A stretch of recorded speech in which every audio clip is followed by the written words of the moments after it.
Today's news headline is Arakan Army builds base camps on Rohingya land in Mangda after forcible eviction. Details of the news. The situation unfolding in Mangda Township, particularly in Nyarang village, is a heartbreaking testament to the ongoing suffering of the Rohingya people. The Arakan Army's actions forcibly evicting thousands of Rohingya families on October 7, 2024, seizing their farmlands, ponds and homes and constructing a military battalion on the land that has been cultivated by the Rohingya for generations, represent a grave injustice. This is not merely a matter of land confiscation, it's a deliberate and systematic assault on the identity, heritage, and very existence of the Rohingya community in northern Rakhine.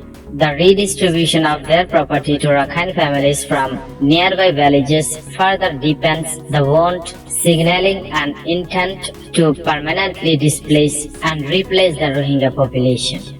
The persecution of the Rohingya by the Arakan Army adds yet another layer to their long history of operation.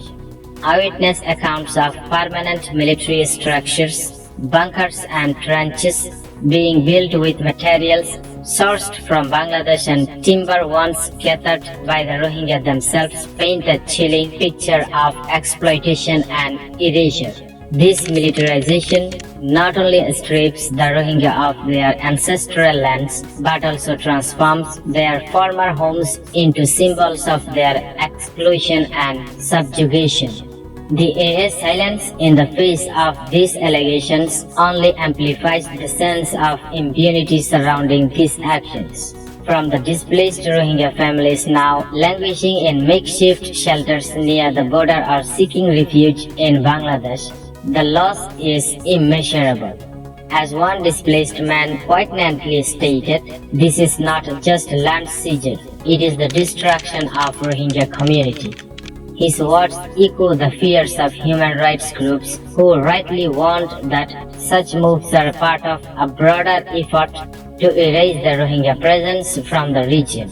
The lack of assistance for these families, coupled with the AA's apparent disregard for their plight, underscores the urgent need for international attention and intervention to protect the Rohingya from further persecution and to hold those responsible accountable for the egregious violations of their rights.